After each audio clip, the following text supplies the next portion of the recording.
Hello everyone, I'm Nizzahon here for the Aether Hub, and today we are going to be talking about one of the featured mechanics in Amonkhet, Cycling. This is a simple mechanic that adds an extra choice to cards that have it. You can choose to pay its cycling cost, usually 1 to 2 mana, and discard that card to draw a card. This essentially makes all of your cards into split cards that give you the option to actually cast a card or just draw a card with it. This is a simple design, but it adds an interesting layer of complexity to in-game decisions. Cycling has not only appeared in Amonkhet, but also in 4 other Magic the Gathering blocks. In fact, it has appeared in more Magic the Gathering blocks than any other non-evergreen keyword. In this video, I'm going to give a brief history of the cycling mechanic and then talk about cycling as it is shaping up in Amonkhet. Cycling first appeared in Urza's block back in 1998. In Urza's block, the cycling costs were all the same, just 2 generic mana. The different kinds of cycling costs would only become more common later. In terms of design, they decided to put cycling on cards that could be completely useless or bad in some situations, such as the card Scrap, which could destroy an artifact.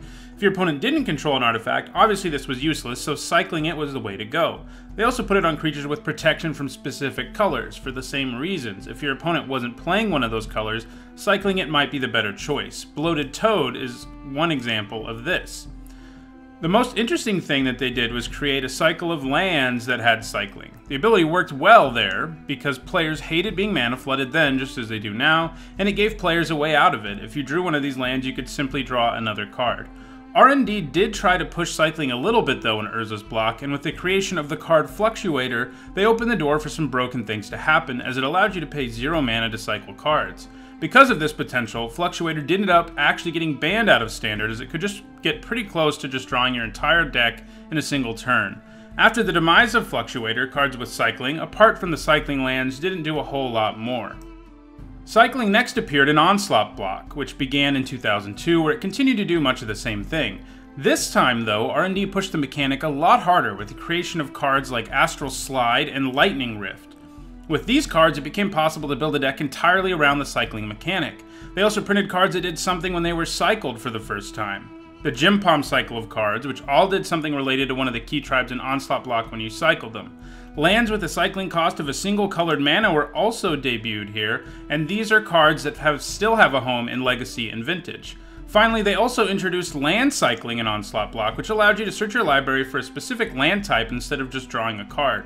Because cycling was pushed so hard by Lightning Rift and Astral Slide, both of which were powerful cards that could dominate games, decks running those cards ran rampant in both Onslaught block and in Standard, and even in Extended and in Legacy, and to this day, decks running one or both of those cards was probably the highest point of cycling in terms of power as a mechanic. Cycling next appeared in Time Spiral block, particularly the middle set of the block, Future Sight, which was released in 2007. Here, Wizards introduced several new spins on cycling. One of these was the introduction of cards that didn't actually require mana for cycling, the most popular and influential of these being Street Wraith, who sees play in Modern to this day. They also introduced creatures who could cycle for a specific creature type.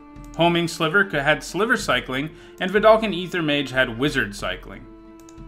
The next time the mechanic would be seen was in Alara block, which debuted in 2008. There, cycling more or less performed its usual function, but there were a few new twists. The first of these were cards that actually had incredibly high cycling costs, but when you cycled them, they actually did more than they would have if you had just cast them. For example, Resounding Roar. In Conflux, cards with basic land cycling were also printed, which gave you the ability to search your library for a basic land, as you might expect. Now that we have all that out of the way, let's talk about cycling in Amonkhet. So far, we haven't seen cards spoiled with anything other than the standard cycling ability, nothing with tutor cycling abilities like basic land cycling and so forth. What we have seen, though, is that cycling is being supported in a way that it hasn't been since Onslaught block. Already, several cards have been spoiled that ask you to build your deck with as many cards with cycling as possible. One of these is Archfiend of Ifnir, which puts a -1/-1 counter on each of your opponent's creatures when you cycle a card. Another of these is Drakehaven, which allows you to pay 1 mana to create a 2/2 Drake creature token every time you cycle a card. And another one of these is Flameblade Adept, who gets +1/+0 until end of turn every time you cycle a card. We have also, of course, had the introduction of new cycling lands. Cycling lands from the past have been quite popular, and this is the first cycle that has basic land types and that is capable of producing more than one color, so they obviously are going to have major implications for Magic, especially in Standard. Additionally, a new cycle of cards has been printed that do something when they are cycled. Well, they aren't all new. Renewed Faith is actually a reprint from Onslaught block. But the point is, last time we had cards that gave you a payoff for cycling, and cards that did something when they were cycled, and cycling lands, all in the same standard. Decks built around cycling were a very real thing on the tournament scene. We haven't seen the whole set yet, so it is difficult to predict what will happen. But there's some chance that cycling will make a reappearance on the major tournament scene for the first time since Onslaught block. In the comments, let me know what you think the future holds for cycling. If you enjoyed this video, don't forget to subscribe. You won't regret it because here on the Aether Hub there is regular Magic the Gathering content produced by a number of different content creators. Thanks for watching.